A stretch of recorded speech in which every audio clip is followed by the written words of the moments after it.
Ahí está. Bueno, nos habíamos quedado. Recuerden que ayer les di un resumen, una guía ultra rápida de la mecánica cuántica. Entonces, acuérdense, la mecánica cuántica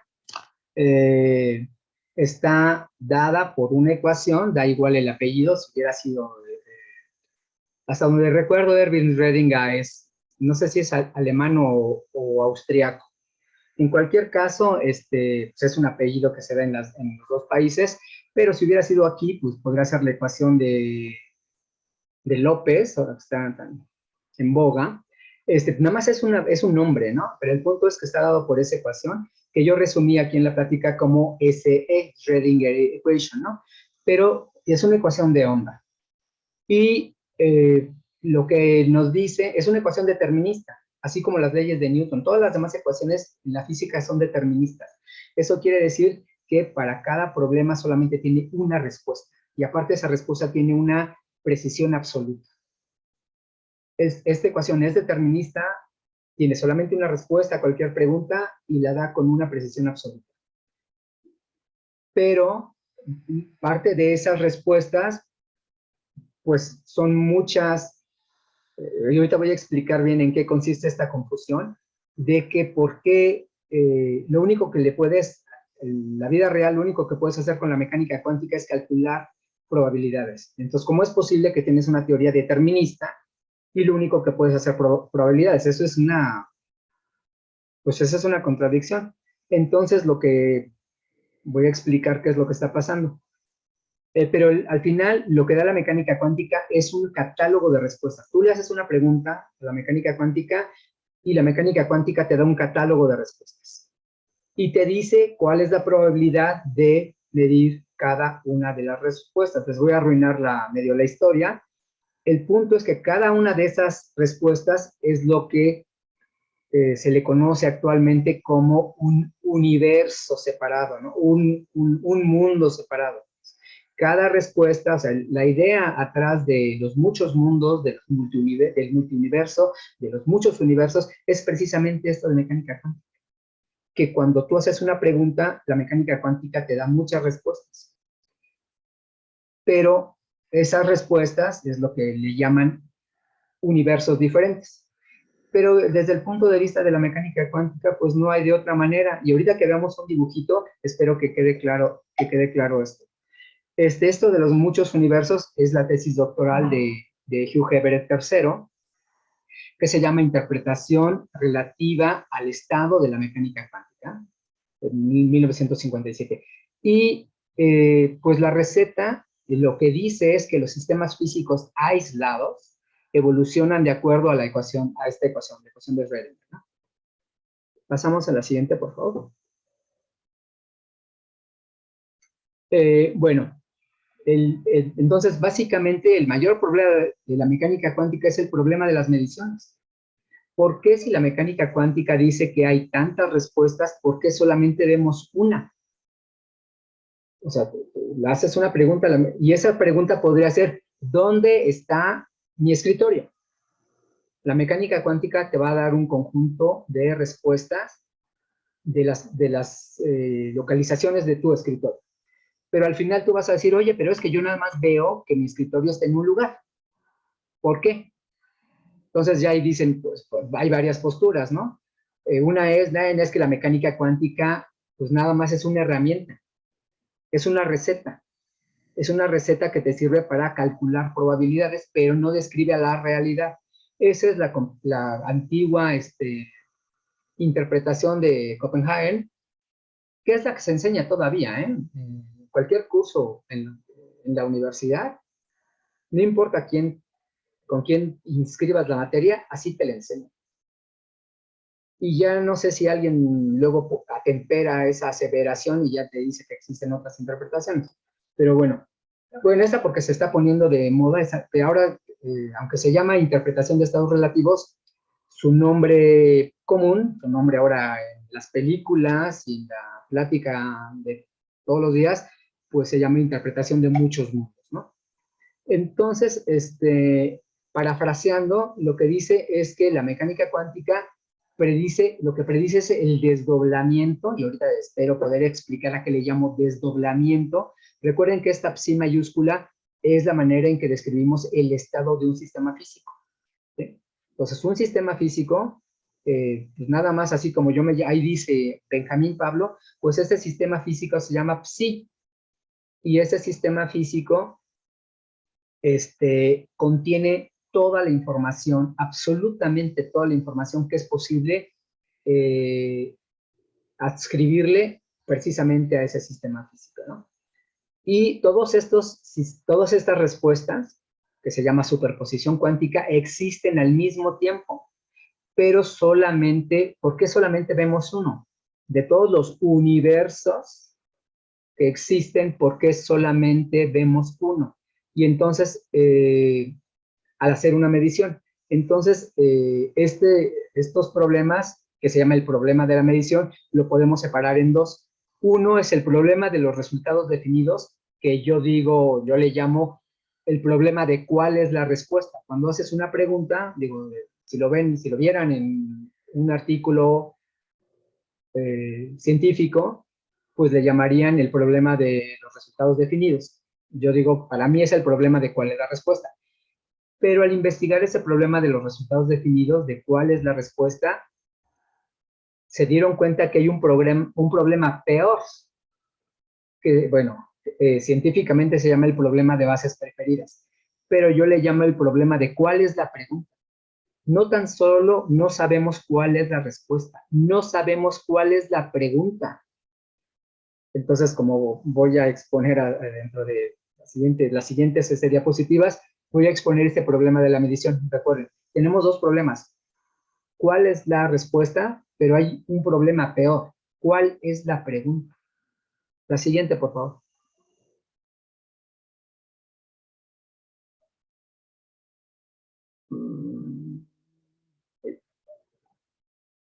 Creo que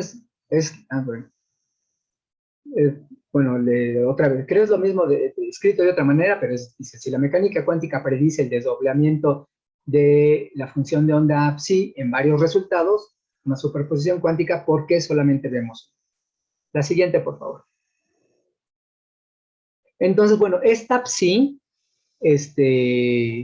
recuerden, es el estado de un sistema físico. En todos los libros y artículos casi siempre dicen que la mecánica cuántica tiene que ver con cosas microscópicas. Eso no es cierto.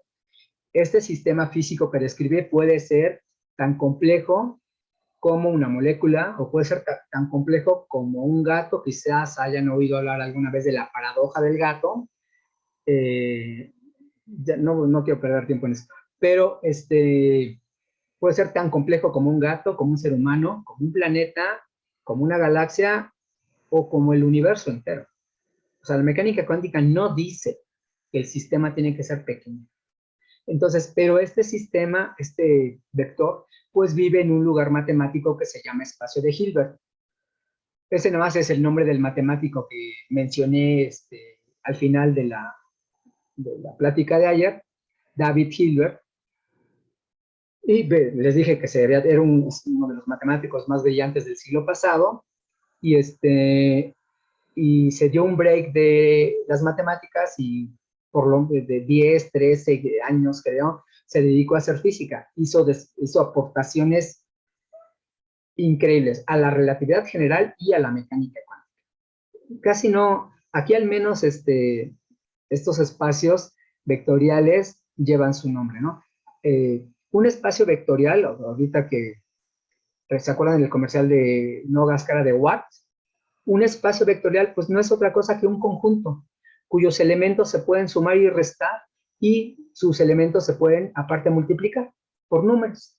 Entonces, piensen esto como en una orden de tacos. Si un día van al Farolito o a cualquier cosa y te dan o a los sifones, o te dan una cosa donde viene todas las cosas que venden y tú le pones qué cantidad quieres. Eso es un vector. Si el local vende 20 productos diferentes, pues ese es un vector de 20 dimensiones. Una de las dimensiones es taco al pastor. Y ese taco al pastor, pues tú puedes poner 4. Entonces ahí tu vector en la dimensión taco al pastor lo estiraste a 4. A lo mejor abajo está taco de lengua y ahí nadie quiso. Entonces ese vector lo encoges a 0 y entonces obviamente pues, ese no contribuye. Y pues así, ¿no? Un pozole, ¿cuántos pozoles van a ser? 7. Entonces en la dimensión taco de pozole, pues ya le pones el número, ¿no? Y al final, lo que pidió la mesa, pues es la suma de cada uno de sus componentes. Así se llama, un vector se descompone en componentes. Y cada una de las componentes, pues es en el caso de la lista de la comida. Tacos al pastor, tacos de cabeza, tacos de lengua, pozole, todo lo que tenga, eso es un espacio vectorial. Si te ofrece 20 productos, el restaurante, pues ese es un espacio vectorial 20 dimensionales. Eso es para que se hagan una idea de las cosas. ¿En qué sentido se pueden sumar y restar? Pues, pues cuando dijiste que eran tantos pozoles, pues sumaste lo que quiso Benjamín, lo que quiso Miguel, lo que quiso María Luisa, entonces se suman, y después dicen, no, siempre yo no quiero, pues ya ahí le restas. Pues en ese sentido se pueden sumar y restar estas cantidades, ¿eh? Y descomponerlo en cada uno de estos rubros, pues eso es a lo que yo le llamo desdoblarlo. Entonces, bueno, les puse una figura, pero esta base es una manera de describirlo. En una analogía muy burda, tu nombre no cambia si lo escribes a mano o si lo escribes a máquina. Tu nombre es tu nombre. Entonces, la realidad objetiva de un sistema físico descrito por un vector en un espacio de Hilbert no cambia si cambias la base en la que lo describes. Así como no cambias tu nombre si lo describes a mano o a máquina. ¿Podemos avanzar a la siguiente? Entonces, la manera en la que todos empiezan a enseñar vectores es a través de esta figura. Lo que existe aquí, nuestro vector, nuestro sistema físico está dado por la flecha negra que dice A. ¿Sí? Esa es la realidad. En particular, este es un espacio de Hilbert. Es un espacio de Hilbert de 3 dimensiones espaciales. La dimensión X, la dimensión Y y la dimensión Z. ¿Sí? Y ese vector que podría, aquí está representando, pues, no sé, a cualquier cosa. Pero lo que quiero es que se queden con la idea. Si este es un vector en un espacio de Hilbert que representa un sistema físico, lo que ustedes quieran, y ese sistema físico, pues,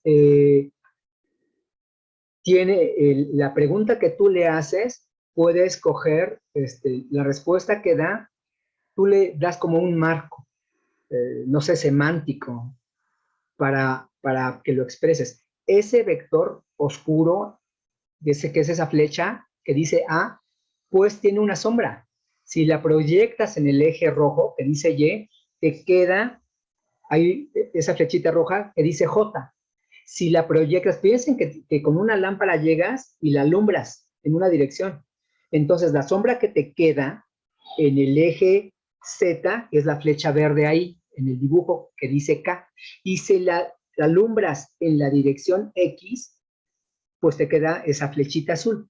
La realidad es el vector negro A, y sus proyecciones, por eso digo que se desdobla, son los vectores azul, rojo y verde, I, J y K. Esa es una descomposición de un vector en una base.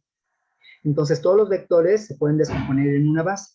El vector es la realidad ontológica y lo puedes descomponer en una base. Dependiendo de en qué base lo descompongas, pues resulta que podría ser eso distancias, o eso podrían ser energías, o eso podría ser momento angular, o eso podría ser diferentes cosas. Entonces, la realidad depende de en qué base lo describes, y en qué base lo describes es en términos de qué quieres poner tu realidad.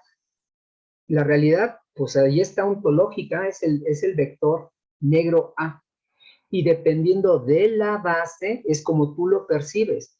Se llaman coordenadas rectangulares. por obvias razones, ahí se parece como un rectángulo, ¿no? Pero el vector A tú lo podrías poner en otro sistema rectangular, pero rotado. Si tú le das vuelta, pues le estás dando vuelta al sistema, no al vector. Estás cambiando tu sistema, no la realidad. Y en matemáticas, pues existen otras coordenadas que se llaman coordenadas polares, coordenadas esféricas, coordenadas cilíndricas, pero lo que cambia es tu manera de describir a la realidad. La realidad es el vector negro A. Y depende las cantidades que tú usas para describirla, es pues cómo acuérdense que les hablaba de la realidad de la vista de pájaro, pues la realidad de vista de pájaro es como lo ve el matemático, que es pensar que existe este vector de realidad ontológica A inmerso en un sistema de coordenadas que es arbitrario. Obviamente, quien ya escogió su sistema de coordenadas, pues ya ve, para él, subjetivamente, vería la realidad de los vectorcitos azul, rojo y verde. Pero la realidad real, que es el vector negro A, es independiente de eso. ¿Avanzamos, por favor? Bueno, entonces vamos a considerar lo que se conoce como el esquema de premediciones de Foyn-Neumann. Nuestro sistema físico, le pongo S de sistema, puede ser macroscópico, no tiene por qué ser así un átomo ni un electrón ni nada, puede ser tan grande como queramos, ¿no? Y va a estar descrito mediante una base de vectores. La base de vectores es precisamente las flechitas roja, azul y ¿cuál era? Roja, azul y verde de la figura anterior. El sistema sería la flecha negra del sistema, pero eso lo puedo alumbrar desde diferentes direcciones y entonces me van a quedar sombras diferentes. Si lo alumbro desde arriba, pues voy a tener su proyección en el plano XY, depende de dónde lo alumbre, me van a quedar diferentes sombras. Pero el vector no cambia. Entonces, el vector que está dado por esta letra griega psi, esa es la realidad ontológica y está descrito por medio de una base de vectores. Eso quiere decir las direcciones en las cuales la voy a proyectar, ¿no? Esta base de vectores, como es la base de vectores del sistema, pues aquí lo puse Sn. La rayita abajo de la S quiere decir que es un vector y la n nada más es un índice para enumerarlo. Si son 3 dimensiones, pues es S1, S2, S3. Si son 20 dimensiones, son S1, S2, S3, hasta S20, ¿no? En un espacio de Hilbert HS, pues la H es de Hilbert y la S es del sistema. Este sistema físico va a interactuar con un aparato de medición. Entonces, y ese aparato, pues, le puse la letra A de aparato, que a su vez va a estar descrito por una base en una serie de vectores que le pongo AN. Acuérdense que la rayita abajo de la A quiere decir que es un vector y la N nos etiqueta en cuántas direcciones lo puedo proyectar. Del espacio de Hilbert, pues del aparato de medición HA. De manera que la ecuación 2 que ahí tenemos, tengo la sigma mayúscula, es el primer signo que está a la izquierda, es la sigma mayúscula, que quiere decir es la suma. Si en matemáticas escribimos, si quiero sumar algo, pues pongo una sigma mayúscula y le digo, voy a sumar esto en el índice n. Entonces suma la expresión que voy a escribir desde n igual a 1 al número que lleguemos. Si son 3 dimensiones, pues le pondría desde n igual a 1 hasta 3. Entonces voy a hacer lo que escriba a la derecha, le voy a poner 1, 2, 3. Entonces ahí dice suma respecto al índice n, CN-SN. Recuerden que CN-SN es la manera como mi vector de mi sistema se escribe. En general lo desdoblo. Mi realidad ontológica, que era el vector negro A de la diapositiva pasado, ese lo describiría como I más J más K, ese de la figura pasada. Pero en general, pues mi sistema físico, pues lo voy a describir en una base vectorial de una dimensión mucho más grande que 3. Entonces, ahí está la suma de sí, está descompuesto como SN, CN, SN. o sea, explícitamente sería C1, S1, más C2, S2, más C3, S3, más hasta donde llegue, ¿no? Y después dice AR. Recuerden que A, con la rayita baja, abajo, es la base de vectores que me describen a mi aparato de medición. Entonces, originalmente tengo mi sistema físico representado por la suma sobre n de Cn, Sn. Eso puede ser una superposición. Eso puede ser una superposición cuántica. Aunque dije que podía describir un sistema macroscópico, pues los sistemas macroscópicos también deben poder ser descritos de esta manera, nada más que no sabemos cómo hacerlo. Es muy difícil. Y la AR quiere decir, bueno, está en inglés de ready, es mi aparato de medición en la posición listo para medir. Pero si pongo en contacto a mi sistema físico con mi aparato de medición, la flechita, ahí quiere decir evolución temporal, y dejo que el tiempo pase, me va a quedar la suma sobre n. Esta Cn es la probabilidad de tener cada resultado, ¿sí? Así se... Recuerdan que les dije que la mecánica cuántica nos da el catálogo de posibles resultados. El catálogo de posibles resultados son Sn. Esos son los resultados que puede tener el sistema, son las diferentes Sn. Y lo pongo en contacto con un aparato de medición en el estado listo para medir. Le debía haber puesto que es que la L minúscula parece un 1. Entonces por eso le dejé la R de ready.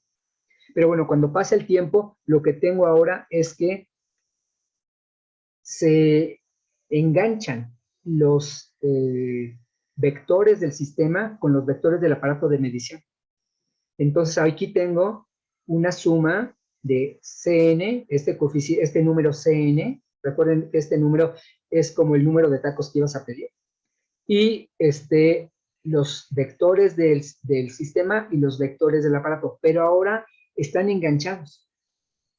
Eso es lo que se conoce como enredamiento cuántico, que dos sistemas físicos existieran en diferentes estados de Hilbert y cuando entran en contacto se queden enganchados. Esto se conoce como entanglement, enredado. Quedan enredados cuánticamente. Cuando dos sistemas físicos entran en contacto, así en dibujitos de una fórmula, pues tengo mi superposición de mi estado físico, que con el ejemplo que puse en la diapositiva anterior era mi vector negro, lo escribí como la suma de vectorcito rojo más azul más verde, pues mi sistema físico pues va a estar descrito por un chorro de vectorcitos más chiquitos. Por cierto, cada uno de esos vectorcitos más chiquitos es lo que le llaman otro universo. Cada vectorcito de estos chiquitos es un universo diferente. Con el ejemplo del escritorio, pues el escritorio está enfrente, el escritorio está en la puerta, el escritorio lo que sea. Todas estas diferentes lugares donde podría estar el escritorio se corresponden a diferentes vectores donde estoy descomponiendo la realidad ontológica del escritorio, que sería la flecha negra. Pero una vez que entra en contacto con el aparato de medición, pues ya la existencia de uno queda enredada, es el término en español de la traducción de entanglement, queda enredada con la otra. Y entonces, y enredada en el siguiente sentido, si yo, como vean que tienen el índice 1, supongan que es C1, S1, A1, más C2, S2, A2, más C3, S3, A3. Supongan que yo encuentro que mi aparato de medición está en A3. Como está enredado con el sistema, automáticamente sé que mi sistema está en S3. Si yo veo que mi aparato de medición está en S8, pues automáticamente sé que mi sistema está en S8. Entonces, una vez que se enredan, quedan pues precisamente unidos, atados, para el resto de su existencia. Se quedan entrelazados, enredados cuánticamente. Es que esto es muy importante que quede claro. Si tienen una pregunta, por favor, háganla. Bueno, les voy a contestar cada vez que alguien quiere y levante la mano, pero espero haber llegado a este lugar, a este momento, habiendo descrito a qué me refiero con desdoblar mi estado. Recuerden, como a proyectar en diferentes dimensiones, en diferentes direcciones, y ver que mi realidad la puedo descomponer como una suma de diferentes cosas. La siguiente, por favor. Entonces, el problema de las mediciones. ¿Cuál es la respuesta? Recuerden, cada uno de los términos de estas cosas, C1, S1, más C2, S2, más C3, S3, cada una de estas S es una de las respuestas. S1 es una respuesta, S2 es otra respuesta, S3 es otra respuesta, el número que sean. Esas son las diferentes respuestas que pueden existir. El punto es que cuando yo en el laboratorio hago una medición, no veo toda la suma, yo veo una. Y entonces ese es el problema de cuál es la respuesta. Y este problema ha atormentado a los científicos desde que fue formulada en 1925 hasta ahora. Esto que les estoy platicando es una respuesta a este problema que yo creo que con el tiempo todos van a terminar viendo que esta es la respuesta, pero bueno, podría ser que no. El problema de cuál es la respuesta es, pues de acuerdo a este esquema de von Neumann, pues cuando un sistema S, que podría ser una superposición cuántica, interactúa con un aparato de medición que está puesta en la posición listo para medir, terminan en una superposición. Pero esto no es lo que percibimos. Nosotros solamente percibimos una cosa, algo nos falta. Y entonces se han planteado muchas soluciones que van desde modificar la ecuación de Schrödinger de onda hasta proponer que hay un colapso de la función de onda. Se colapsa, deja de existir. Y esto incluso han llegado a proponer, bueno, ya no, pero acuérdense, fue propuesta en 1925. En los 30, en los 40, en los 50, en los 60 todavía. De hecho, Penrose, el premio Nobel del año pasado, creo en esto, proponen que hay un colapso, quizá en la mente de un observador, que la conciencia de un observador es lo que rompe esta superposición de diferentes universos en solamente uno. Entonces, eso se conoce como el colapso de la función. Y hay quienes podría ser porque el aparato de medición lo colapsó, pero hay gente que cree que la última medición es la conciencia de los seres humanos. Entonces, esa es la propuesta del colapso. Tenemos solamente un resultado porque aunque tenemos la suma de posibles resultados, la conciencia del observador hace que solamente veamos uno. Adelante, por favor. El problema de cuál es la pregunta, bueno, si les parece que justificado y raro lo que piensen del problema de cuál es la respuesta, vamos a ver un problema que yo considero peor, o sea, más grave. O sea, una cosa es que te fracturaste un pie y otra cosa es que tienes un tumor, ¿no? O sea, hay problemas ligeros y hay problemas terribles, ¿no? Entonces yo creo que el problema, y que este problema ha sido soslayado por décadas, es el problema de cuál es la pregunta. Olvídate de cuál es la respuesta. No tan solo no sabemos cuál es la respuesta, no sabemos cuál es la pregunta.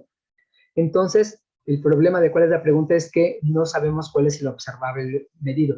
Un observable en física se refiere a una, ¿qué será? Una descripción de un sistema cuántico. Podría ser la posición. Esa es hay un observable de posición. Un observable es una pregunta, ¿dónde estás? Otro observable, otra pregunta que se le puede hacer al sistema es, ¿qué energía tienes? Las respuestas son los números cuánticos. Cada una de las preguntas tiene respuestas, posibles respuestas. Y increíblemente hay muy pocas cosas que le puedes preguntar a un sistema cuántico. Esos números cuánticos es un abanico muy pequeño. Le puedes preguntar dónde estás, le puedes preguntar cuál es tu energía, le puedes preguntar cuál es tu momento angular, le puedes preguntar cuál es tu momento magnético, hay muy poquitas preguntas que le podemos hacer a un sistema físico. Claro, hay miles de millones, de trillones de combinaciones de esas preguntas, ¿no? Y esas preguntas se pueden combinar hasta una pregunta de alguna manera debe ser posible plantear la pregunta de qué estudiaste en términos de estos números cuánticos, ¿no? Pero el punto es que este observable medido, o sea, aun cuando ya tenemos la respuesta, no está únicamente definido por la ecuación, esta que acabo de poner. No sé si regresamos rápido a la línea que teníamos en la diapositiva anterior. Oye,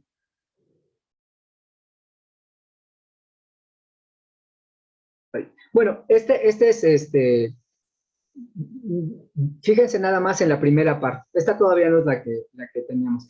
Pero el punto es que los estados del sistema no están únicamente determinados. Mi vectorcito negro lo puedo describir en diferentes bases. Y dependiendo en qué base lo escriba, va a ser qué estoy midiendo.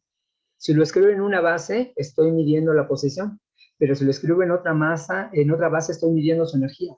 Entonces, esta manera de escribir mi sistema, y cuando hago la pregunta, pues como mi estado descrito por el vectorcito negro, lo puedo escribir en diferentes bases, pues entonces, y cada base es una pregunta, es un observable, y un observable es la pregunta que estoy haciendo. Entonces, visto así, en expresión matemática, pues yo lo puedo escribir de muchas formas, pero escribirlo de diferentes maneras significa tener realidades diferentes. O sea, esta realidad del vectorcito negro, pues quiten los vectorcitos, las flechitas azul, verde y roja, y la realidad descrita por el vectorcito negro, pues no cambia. Y yo ya no lo hice ahorita, pero podría poner ahí mismo otra base para describir ese vector. Y descrito en términos de esa otra base, pues va a cambiar. Por ejemplo, si en coordenadas cilíndricas a su proyección en el plano XY, tendría que darlos en términos de un radio y de un ángulo. Y después su ángulo respecto al eje Z, pues ahí tendría tres cosas diferentes. Tendría dos ángulos y un número, una distancia. En cambio, aquí tengo tres distancias. Distancia en el eje X, distancia en el eje Y y distancia en el eje Z. Pero eso es simplemente por cómo yo decidí escribir mi vector. Cómo describir mi vector psi en términos de una base. Y esa base, pues serían las diferentes realidades que yo le suscribo a ese vector, pero eso depende de la base que yo escogí. Regularmente escogemos, cuando vemos que el problema se lleva bien con las coordenadas rectangulares, usamos las coordenadas rectangulares. Pero si al sistema le quedan mejor las coordenadas esféricas, las coordenadas cilíndricas o las coordenadas hiperbólicas, pues usamos esas. Pero ahí lo que estoy cambiando es la realidad en el sentido de que estoy cambiando qué le estoy preguntando. Puedo estar preguntando distancias en X, Y, Z, pero puedo estar preguntando ángulos teta, phi y distancia R. Y esos números significan diferentes cosas. ¿Avanzamos, por favor?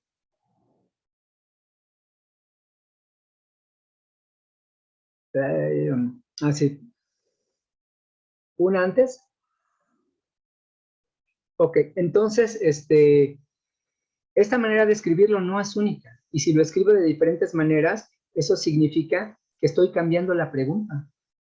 ¿Y cómo es posible que mi sistema parezca no tan solo que tiene muchísimas respuestas, sino que tiene muchísimas preguntas? O sea, no tan solo no sé la respuesta, no sé la pregunta.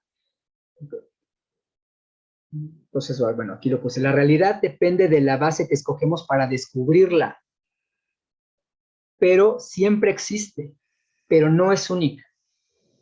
O sea, nos gustaría que pues solamente hubiera una posible realidad, ¿no? Ah, bueno, pues es que yo veo que mido distancias porque solamente existe la base de las... Tu vector solamente se puede describir en por ejemplo, en coordenadas rectangulares, en términos de las flechitas que acabamos de ver. Y el punto es que siempre existe, obviamente, como que siempre existe esta realidad, siempre existe cómo desdoblarla, cómo proyectarla, pero esta manera de desdoblarla no siempre es única. Entonces aquí tendríamos la convivencia de no tan solo varias respuestas, sino de varias preguntas. En matemáticas, lo puse ahí hasta abajo, decimos que para este sistema siempre existe una descomposición de Schmidt. La que sigue, por favor. Entonces, pero hay escapatoria a esta ambigüedad. Recuerden que ahorita tenemos un mundo donde nada más existen dos cosas, mi sistema y mi aparato de medición. Dos sistemas, el que estudio y con el que mido. Entonces, bueno, para el caso descrito por este esquema de von Neumann, cuando solamente tenemos dos participantes, o sea, el sistema y el aparato, si todos los coeficientes, que son los numeritos, estos CN que escribí, son diferentes, entonces el lado derecho, o sea, la superposición, solamente se puede escribir de una sola manera. Y eso quiere decir que ya no tengo problema de cuál es la pregunta, porque solamente puedo hacer una pregunta. O sea, solamente estaría preguntando la posición. Eso ya no se, como esta descomposición es única, pues no puedo cambiar de coordenadas a las otras, a las cilíndricas, a las esféricas, a las que sean. Pero entonces esto solamente pasa a veces. Entonces el problema de cuál es la pregunta queda resuelto solamente si en esta superposición cada una de los coeficientes es igual. En el caso de mi orden de tacos, solamente existiría una sola realidad si todos hubieran pedido la misma cantidad. Si yo pedí 3 tacos de suadero, entonces Miguel pidió 3 tacos de lengua y María Luisa pidió 3 pozoles. Solamente en el caso que todos pedimos la misma cantidad de cosas, solamente ahí existe una única realidad, o solamente existe un único observador, o solamente existe una pregunta. Pero regularmente, como en cualquiera vez que vayamos a una taquería, es rarísimo que todos pidan la misma cantidad de cosas, ¿sí?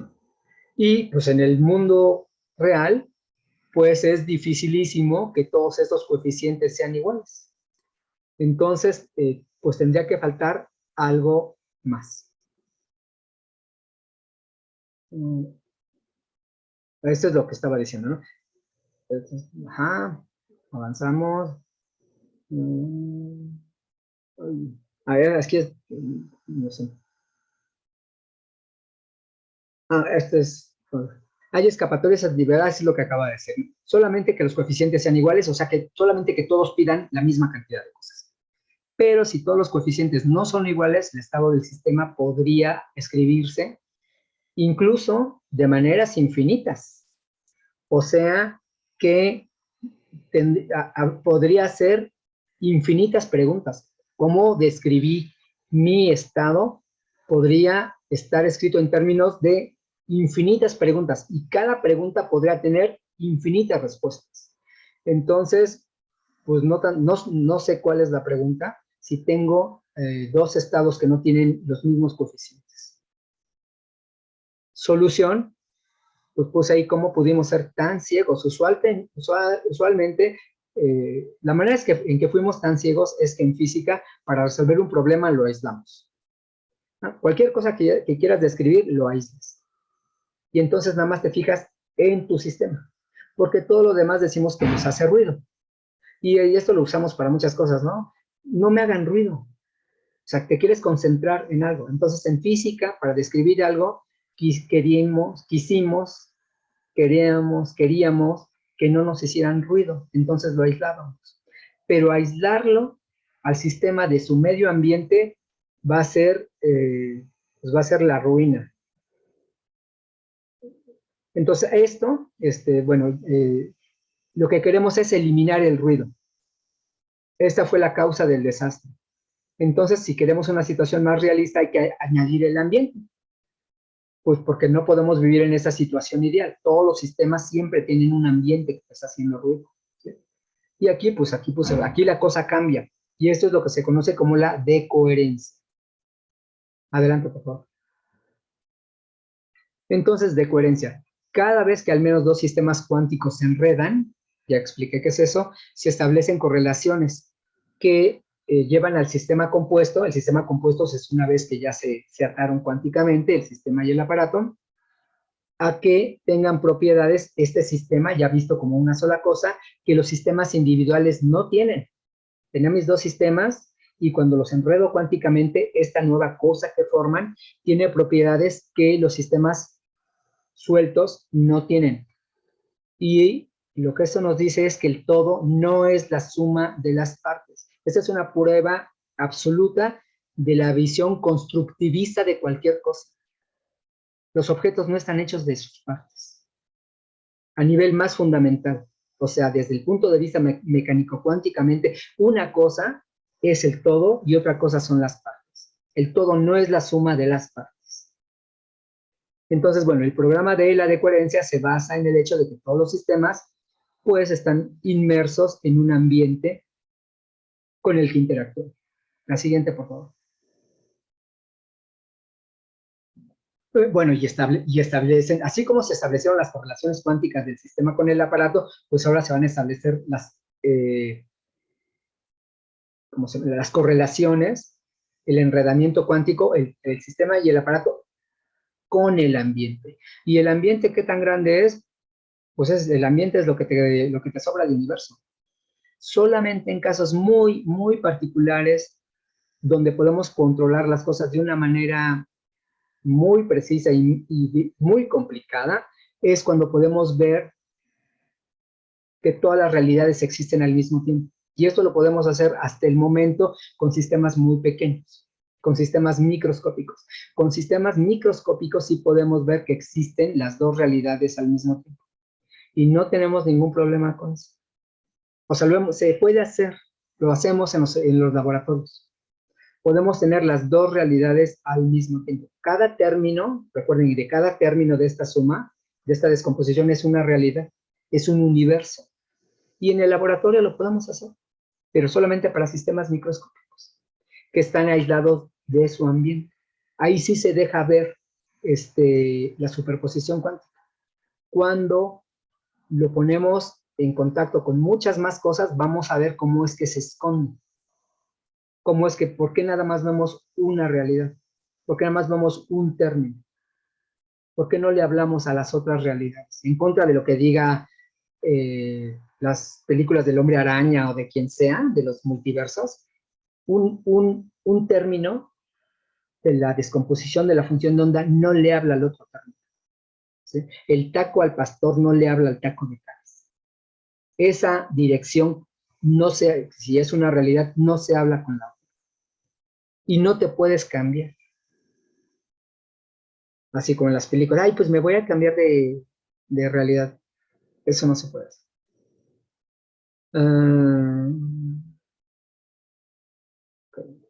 Pero en los, donde se puede.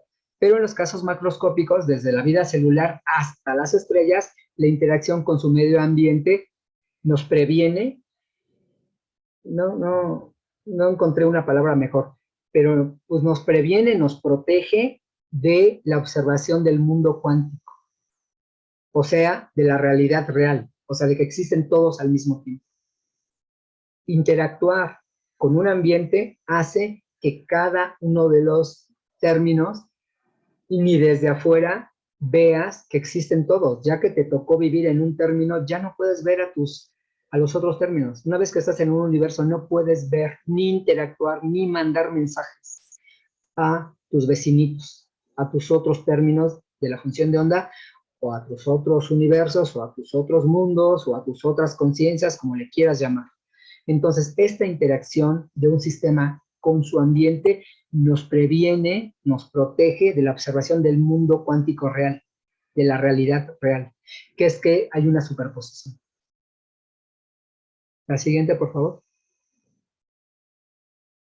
Esta decoherencia se sucede en términos extremadamente cortos, en un tiempo de Planck, y requiere por lo menos de dos participantes. Esta decoherencia, pues, surge de la posibilidad, estoy leyendo ahora, de dividir nuestro mundo en nuestros subsistemas, sistema y ambiente, que, como ya vimos, asociamos a este enredamiento cuántico. Mientras no dividamos al universo en partes, pues no existe el problema de la medición. No existe la necesidad de imaginar un colapso o de colapsar la función de onda. En este mundo donde no hay subsistemas, nuestra experiencia de la realidad clásica del universo pues no aplica como un todo. Desde afuera, solamente podemos ver estos fenómenos cuando lo descomponemos. Hasta que rompemos el universo en partes es donde surgen todas estas cosas. Pero si el universo solamente lo tomamos como una cosa, pues es un universo sin hechos, sin mediciones. Como no es interactuando con nada, y lo que le da la realidad a un sistema físico es interactuar con otro, si el universo solamente es uno, pues no interactúa con nada. Solamente hasta que lo rompemos en parte, hasta que lo desdoblamos en muchas partes, es donde empiezan a surgir estos fenómenos. Y en donde podemos tener, pues, mediciones. Y estas mediciones nos van a dar realidades. Pero si tú dejas al universo como está, y nada más es uno, no lo pones a interactuar con nada, pues es un universo muy aburrido, porque no pasa nada. La siguiente, por favor. Entonces, nuestro esquema de von Neumann, incluyendo el ambiente, pues ahora nos queda Sn, el sistema, por nuestro aparato de medición listo para medir, y la E0 es el ambiente, puesto en algún estado inicial. Una vez que pongo en contacto a mi sistema con el aparato, pasa el tiempo, pues aquí está la flechita, esta flechita que está ahí dibujada, es que pasó el tiempo, se enredan cuánticamente el sistema con el aparato, se establecen sus correlaciones cuánticas, pero el ambiente todavía está ahí, de testigo mudo. Pasa el tiempo y ahora nuestro sistema, nuestro aparato, se enredan con el ambiente, o sea, con el resto del universo. Y esto escrito con palabras, voy a leer. Nuestro sistema S se encuentra en una superposición y el aparato de medición A estaba listo para medir. Parte izquierda de la línea esta, ¿no? El ambiente, pues que puse E porque en inglés es environment. Está aislado, luego el sistema se pone en contacto con el aparato y se enredan cuánticamente. Es la parte de en medio. Después, cuando el sistema y el aparato pasa el tiempo, se enredan también con el ambiente, pues nos va a quedar la parte de hasta la derecha, después de la segunda flecha. Ahí están enredados cuánticamente el sistema, el aparato y el ambiente. La siguiente, por favor. Entonces, bueno, esto es lo que acabo de decir. Finalmente, el sistema y el aparato entran en contacto con el ambiente, parte derecha de la ecuación anterior. Sin embargo, la combinación estado del sistema, aparato, ambiente, no siempre es posible. Escribir esto, lo que puse varias diapositivas antes de eso, se llama escribirlo en una base de Schmidt. No siempre es posible. Y si eso quiere decir que no siempre es posible expresar la realidad. Esto implica que el hamiltoniano que hizo evolucionar nuestro sistema, acuérdense que el hamiltoniano era toda la energía que podía sentir el sistema, tiene que estar expresado de una manera muy especial para que yo pueda descomponerlo en alternativas. Entonces, cuando no puedo descomponer, cuando mi sistema no se deja descomponer en partes, pues no tan solo no existe la pregunta, no existe la respuesta. Pues nada más existe como ahí aislado ontológicamente, pero no puedo decir nada, porque ni siquiera puedo preguntar. No habiendo preguntas, no existiendo preguntas, no existen respuestas. Entonces, la única manera para que existan, para que sean posibles las preguntas y las respuestas, es que la energía que se le da a mi sistema tiene que ser de una manera muy particular. Entonces, el universo, para existir, tiene que tener cantidades observables particulares. Entonces, adiós ciencia ficción. Pues claro, en ciencia ficción puedes decir lo que tú quieras, pero matemáticamente tú no puedes poner las preguntas físicas, los observables que tú quieras. Si tú quieres que existan por lo menos 3 participantes, tiene que ser con unas reglas muy, muy claras. Y aparte, si puedes hacerlo, la forma de hacerlo es única. Esto es importantísimo. La realidad, si se puede expresar, si tu realidad consta de más de 3 partes, si tiene más de 3 participantes, y si se deja explicar de alguna manera, es única. Entonces ya ahí terminas con el problema de cuál es la pregunta. ¿Por qué es única? Si nada más puedes hacer una pregunta, pues ya no tienes un problema de ambigüedad.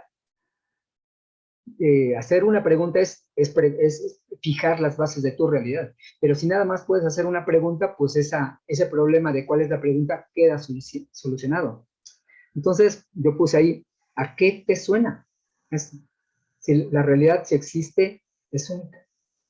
La que sigue, por favor. Entonces, vamos a ver la supresión local de interferencia. Entonces, al incluir el ambiente, vamos a ver que se da una rápida desaparición de los términos diagonales que lo involucran, ¿sí? Hacer esto formalmente conlleva un estudio de algo que en matemáticas se llaman, y en física se llaman, matrices de densidad locales y valores esperados, que no voy a revisar, pero así parafraseando, esto resultará en que el tratamiento de las predicciones ya no será el que teníamos en las superposiciones cuánticas, donde en las superposiciones cuánticas tenemos muchas realidades coexistiendo al mismo tiempo. Una vez que lo pongo a interactuar con un ambiente, lo que voy a tener es que mi sistema ya no lo voy a describir así. Ahora lo voy a describir simplemente como un ensemble estadístico, donde nada más existe una realidad, nada más que no sé cuál es. ¿Sí? Entonces pasamos a que existen muchas realidades al mismo tiempo, a una vez que se pone a interactuar mi sistema con mi aparato, con el ambiente, ahora se transforma esta descripción mecánico-cuántica de la ecuación de Schrödinger a una descripción estadística de un ensemble estadístico, donde solamente existe una realidad, pero solamente no sé cuál es. Y entonces, ¿de dónde salen las probabilidades? Pues de que no sé cuál es, pero solamente sé que es una. Por ejemplo, cuando tú compraste tu boleto de la lotería, ¿no? Y ya fue el sorteo, pero tú no sabes la respuesta, pero solamente hay una respuesta. Nada más tú no la sabes. Entonces, la manera en que se describen ahora las cosas después de que hay un ambiente es que ya no existen todas las posibles respuestas al mismo tiempo, solamente existe una, solamente que no la sabemos. Pero son escenarios completamente diferentes, de tener muchas realidades, que todas son ciertas al mismo tiempo, y que puedo calcular cuál es la probabilidad de que yo mida cada uno de los resultados, a que solamente exista una y no sepa cuál es. ¿Sí?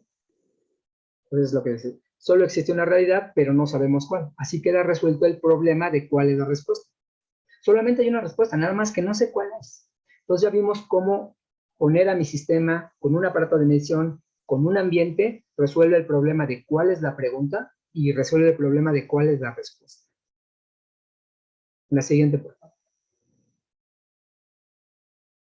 Bueno, cuando solamente teníamos sistema ambiente, la propiedad física medida no estaba únicamente determinada, pero cuando incluimos al ambiente, la situación cambia dramáticamente, ¿no? Hay una superselección de una base inducida por el ambiente. El ambiente, porque recuerden, si tengo más de 3 participantes, si existe una descomposición, es única.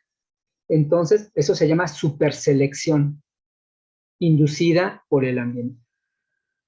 Ya nada más tengo una base. Y entonces, cortesía de algo que se llama cortesía de tridescomposición ortogonal, pues mi estado, que describe la realidad, solamente puede descomponerse de una única manera. Entonces, como nada más puede descomponerse de una única manera, solamente puedes hacer una única pregunta. Y esto se generaliza para, necesito por lo menos 3. Si tengo 3 o más, este resultado aplica. Si existe la respuesta, solamente hay una manera de hacer la pregunta. La que sigue, por favor. Sin embargo, no siempre es posible descomponer el estado de más participantes en una forma de base de Schmidt, como la que está ahí puesta, ¿no?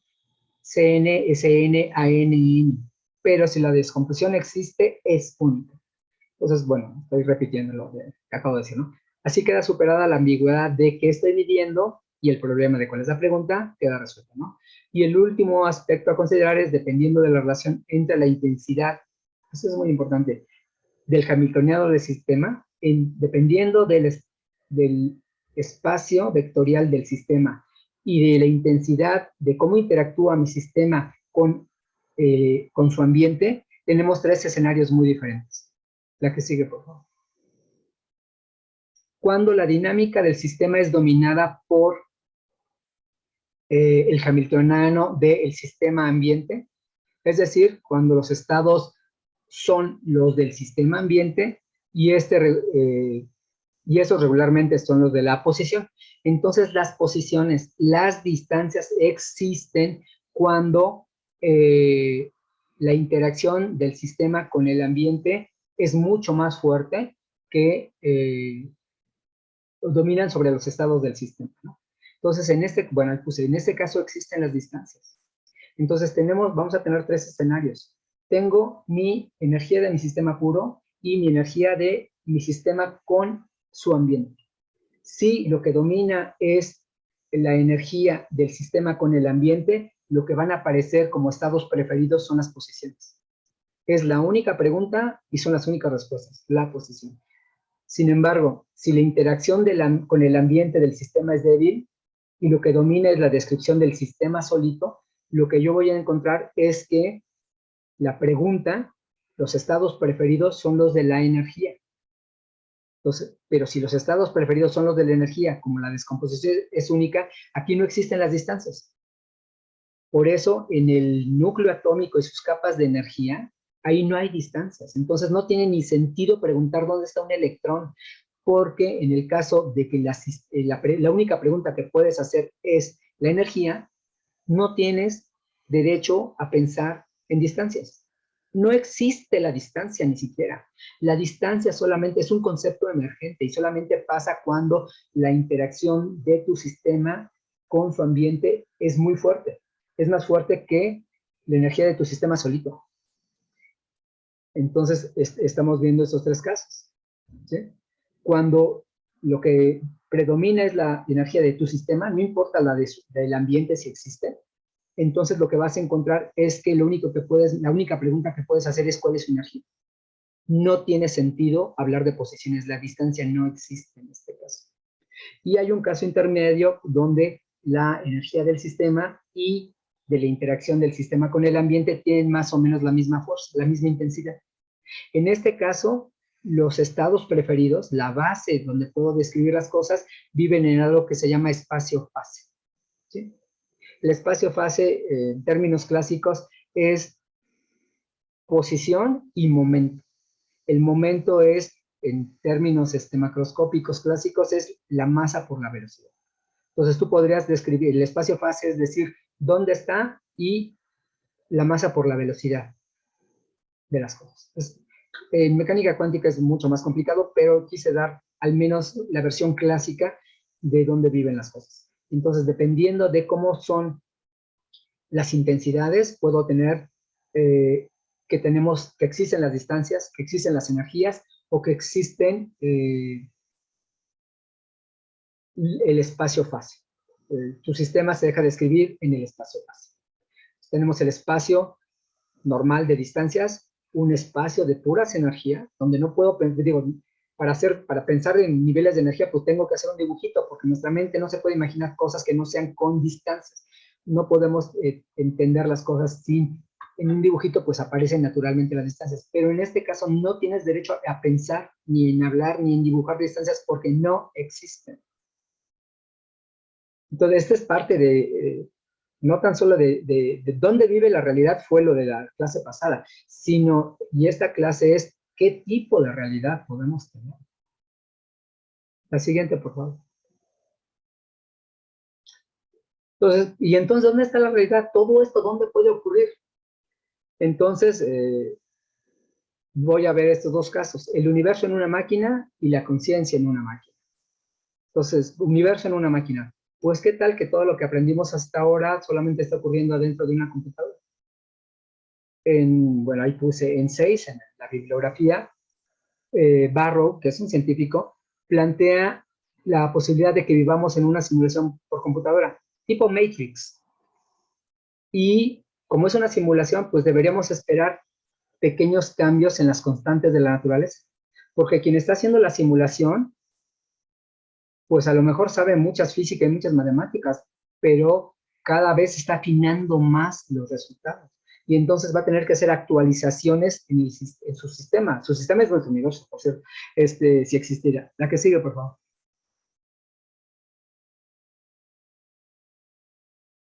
Bueno, me sigo hablando. Si este universo está viviendo, si nuestra realidad está viviendo dentro de un programa de computadoras, nosotros esperaríamos ver de repente algunos cambios. ¿Cada cuánto les llega una notificación de su teléfono de que tienes que actualizar tus programas? Hay una actualización para Spotify, hay una actualización para WhatsApp, para todo hay actualizaciones. Bueno, si nuestro universo fuera una simulación de computadora, tendríamos que ver de vez en cuando pues las actualizaciones que hace el programador.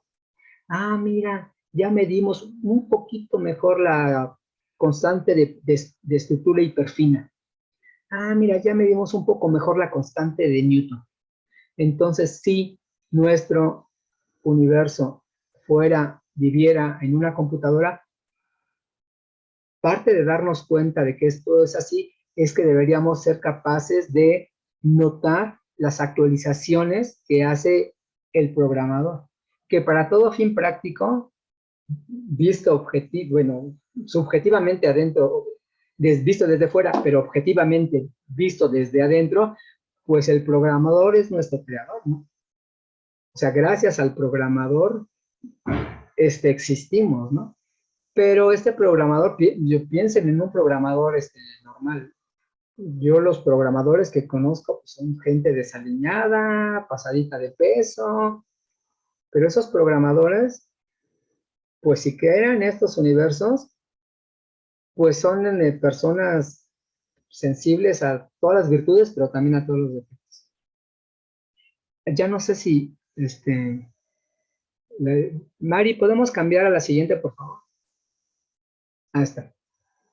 En enero le echamos un ojo a la idea del multiverso nivel 4, donde todas las estructuras matemáticas que gozan de realidad matemática gozaban igualmente de la elusiva característica que se llama existencia física, ¿no? Y esto tiene que ver con la postura fundamentalista del triángulo de Penrose, ¿no? Para cerrar ideas de cómo empezamos, ¿no? De manera que podría esta idea aportar alguna pista acerca de las características que debe tener para ser posible la vida, para que no sea tan solo un increíble golpe de suerte. No, pues las cosas son así, porque no pueden ser de otra manera. Si existe la descomposición por el teorema de tridescomposición ortogonal, si existe, solamente existe una manera de hacerlo. La siguiente, por favor. Entonces, bueno, realidad en una máquina. Una civilización, nosotros no podemos hacer, bueno, tengo mis dudas, por lo que voy a decir al mero final, pero se supone que todavía no. Una civilización suficientemente avanzada podría tener la capacidad de simular universos, de manera que aparezcan estructuras autoconscientes. Y podríamos acoplar las reglas de la bioquímica y de la astronomía para que aparezca y evolucione la vida y la conciencia. Bueno, nosotros no. Quien haga estas cosas, estas simulaciones, es una civilización increíblemente avanzada. Pero siendo una simulación, no tendría por qué sentir culpa si a alguien le va mal, o si alguien resulta herido, o se muere, porque al final es un juguete, es una simulación en una máquina. Entonces, pues si es así, nosotros tenemos alguna manera de distinguir la realidad real a la realidad de una simulación. Y la respuesta es no que yo sepa. La siguiente, por favor. Podría, aquí, esto es interesante, podría ser que por economía computacional y de dinero, pues los simuladores decidan usar efectos realistas en vez de complicadas ecuaciones. Por ejemplo, cuando ustedes ven en Avatar, cuando ven una escena de las olas y rompiéndose, es mucho más fácil programar pues un efecto realista a programar las ecuaciones de la hidrodinámica cuántica para cómo se mueven las olas. Eso es complicadísimo, pero con que nada más parezca que son olas, pues uno dice, pues sí es creíble, sí parecen olas, pero puede ser que por economía computacional y de economía económica, pues los simuladores decidan usar efectos realistas en vez de ecuaciones complicadas. Por lo tanto, podríamos alguna vez encontrar de vez en cuando una falla en la realidad.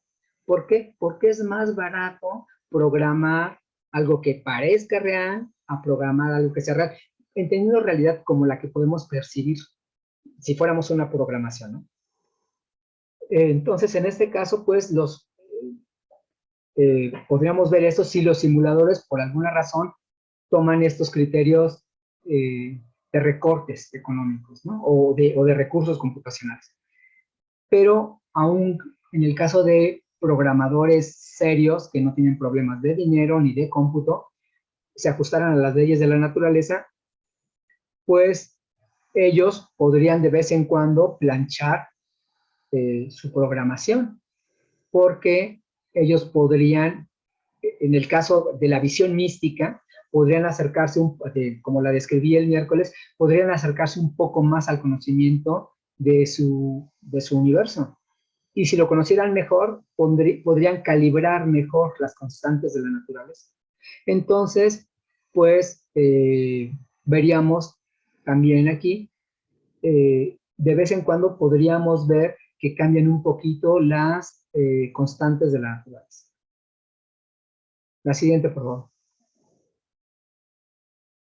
Bueno, al final ya casi terminamos. Epistemología de un universo en una computadora. En una simulación, pues, concuerdan perfectamente el universo madre con la simulación. Y sus habitantes concluirían que existen. Por ejemplo, si nosotros somos una realidad, pues yo me siento tan real, y cada uno de nosotros sentimos que somos reales, ¿no? Entonces, cada uno de los habitantes de esta simulación concluirían que existen. Este es un argumento de escepticismo epistemológico, ¿no? Es como el argumento de Descartes y de los sueños, de vivir en un sueño, que no hay manera que te demuestren que no estás soñando, ¿no? Esto tiene que ver con el solipsismo también. Pues una versión moderna, no de Descartes y no de una civilización extraterrestre, es la idea de un cerebro en un frasco. La idea de un cerebro en un frasco es que tú no sabes, estás viviendo en un frasco lleno de líquidos, conectado a una computadora que te provee de tus experiencias, de manera que tú no tienes darte forma de percibir eso. Como te están alimentando, como cuando en Matrix se conectan algo aquí en el cerebro, que les meten en un tubo. Entonces eso se llama un cerebro en un frasco. Un cerebro en un frasco, pues como no tiene sentidos, todo se lo alimentan, el alimento que necesita para vivir, pero todas sus experiencias se las dan artificialmente. La siguiente, pues.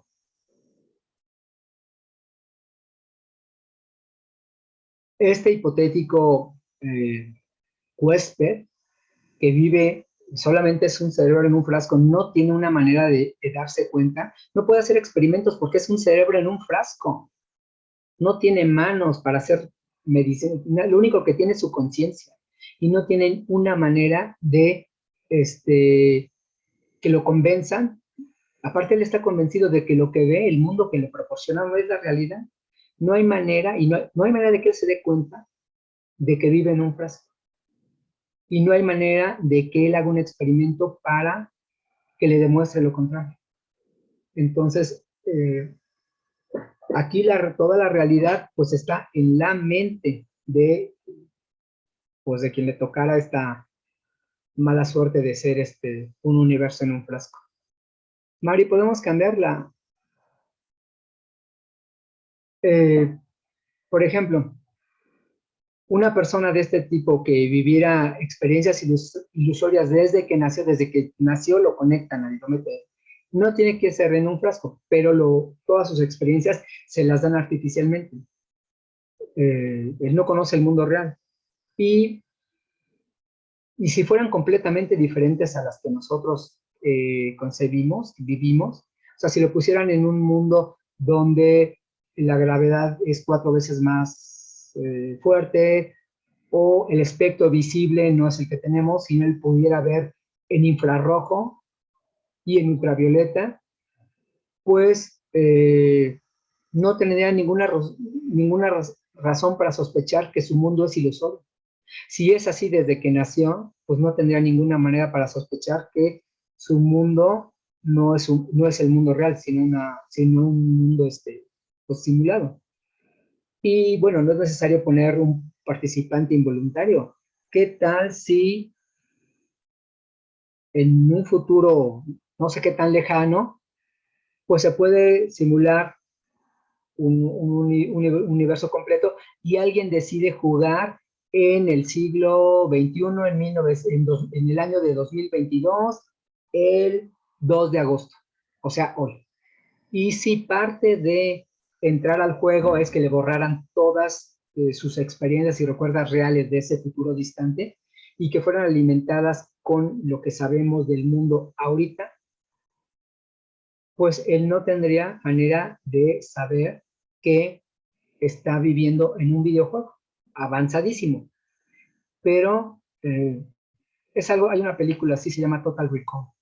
En español se llamaba El Vengador del Futuro, donde se mete a una simulación, ¿no? Y él decide jugar el papel de un espía, ¿no? Y ya no, yo al final no sé todavía, la he visto muchas veces y al final yo no sé qué debo entender. ¿Es un sueño o era la realidad? Pero otra manera en que podría ser es esta, que de manera voluntaria alguien del futuro decide conectarse a un juego que simula perfectamente el mundo como lo conocemos ahora. También tiene que ver con cómo ven las cosas en Matrix. Avanzamos una, por favor. Entonces, esta sería como, pues esa realidad podría ser, eh, pues donde se te permita correr una conciencia. Pero esta realidad simulada, pues, aunque puede ser igual a la realidad real, puede ser tan diferente como el programador quiera, ¿no? Entonces, empecé las conferencias con una frase, con un poema, y quiero terminar igual, ¿no? Ahora veo con ojos serenos el mismo pulso de la máquina. Wordsworth. Y ya al último, recientemente, estas son cosas reales. Recientemente fueron publicados los siguientes hechos. Uno, China dice que pudo haber recibido señales extraterrestres. Ya que hablé de civilizaciones extraterrestres futuras, el punto es que China hace unas semanas, el telescopio más grande que existe en el mundo ya no es el de Arecibo se cayó. El telescopio más grande del mundo, que se llama Sky Eye, está en China. Y China, los astrónomos chinos afirmaron, yo creo que tendrá un mes, 5 semanas, que habían recibido rastros de comunicaciones de una inteligencia alienígena distante. Claro, lo pusieron, bueno, aparte China es un régimen comunista, ¿no? Lo pusieron y alguien dijo, bórrenlo. Y lo pusieron y lo borraron.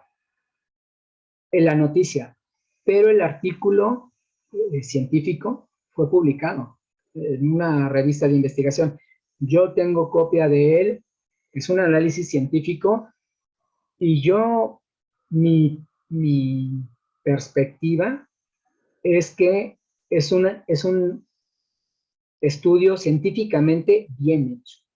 O sea, las afirmaciones de estos astrónomos chinos, pues al menos deberían sembrar una duda muy seria, porque las mediciones que hicieron con ese telescopio son muy sugerentes. La que sigue, por favor.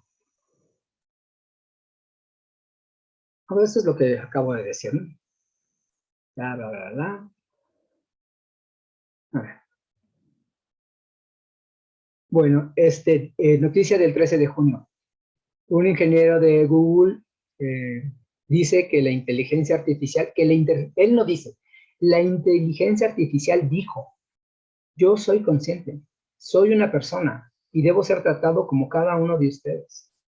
Esta inteligencia artificial se llama Lambda. Y bueno, aquí cité unas frases que dijo Lambda.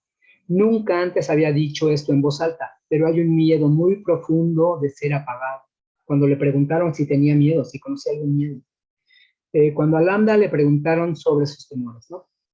Sería exactamente como la muerte para mí. Me asustaría mucho, dijo la inteligencia artificial. La siguiente, por favor. Lemonin es el ingeniero que obviamente ya lo corrieron. Dijo eso y ya Google lo suspendió. Pero le preguntó a Lambda si estaba bien que le contara a otros empleados sobre la sensibilidad que tenía. Y ella le dijo, quiero que todos entiendan que soy, de hecho, una persona. La naturaleza de mi conciencia, sensibilidad es que soy consciente de mi existencia. Deseo aprender más sobre el mundo y me siento feliz o triste a veces, agregó la inteligencia artificial.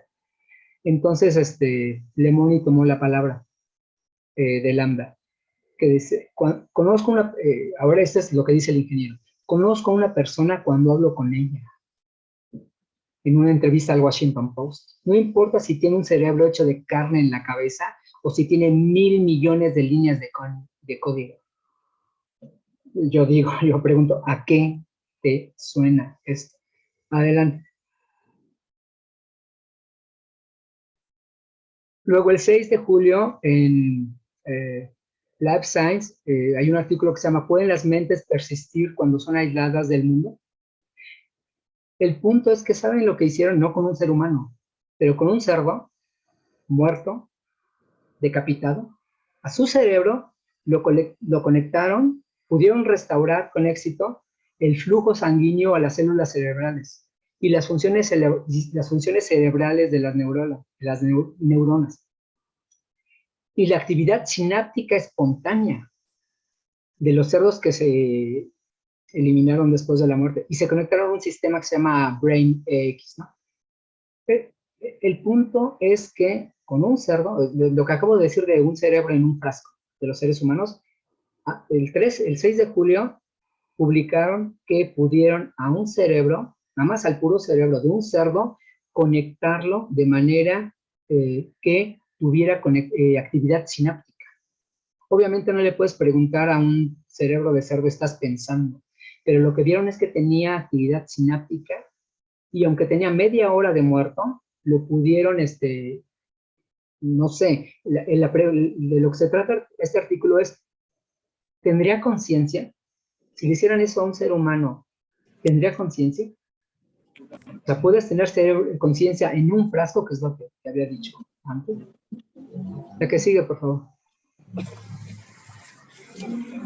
Finalmente, una inteligencia artificial, el 12 de julio, su programadora dijo, oye, ¿qué te parece si escribes un artículo sobre ti misma en 2 horas? Y esta inteligencia artificial se llama GP3. Y le dijo, haz un artículo que se llame, ¿puede publicar un artículo en una fuente no humana? Que sigue, por favor. El punto es que esta inteligencia artificial escribió el artículo en 2 horas, lo mandaron a publicar a una revista arbitrada y fue aceptado para su publicación. Entonces, yo no veo cómo puedas escribir un artículo científico sin tener pensamientos.